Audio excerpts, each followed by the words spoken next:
Mastering the Art of Seat Oneself, a guide for English learners.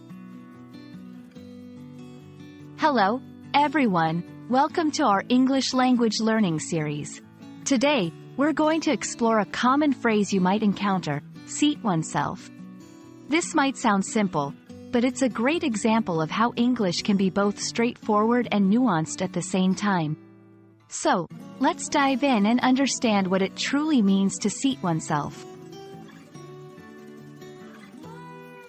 The phrase, seat oneself, essentially means to take a seat or sit down by your own action. It's a reflexive form, indicating that the subject of the sentence is performing the action on themselves. For instance, when someone says, "I will seat myself," they mean they will sit down without needing someone else to guide or help them.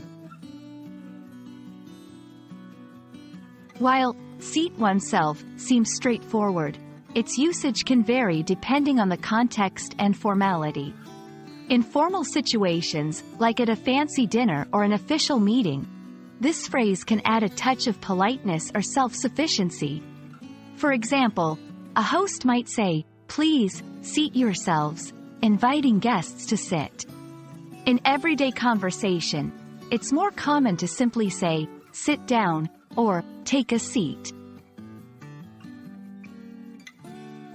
Let's look at some examples to understand how seat oneself can be used. 1. At a restaurant, upon arriving, guests are asked to seat themselves. 2. In a classroom setting, the teacher entered and the students quickly seated themselves. 3. In informal scenarios, although less common, it might be used humorously or ironically, like, "I guess I'll just seat myself then." A common mistake learners make is using seat oneself in contexts where a simpler form like sit down is more appropriate. Remember, while it's great to know formal expressions, overusing them in casual settings can sound unnatural. And that's a wrap on seat oneself. Remember, understanding phrases like this not only enriches your vocabulary but also helps in grasping the nuances of English. We hope this video has been informative and engaging. Keep practicing, and you'll master the art of English communication in no time. See you in our next lesson.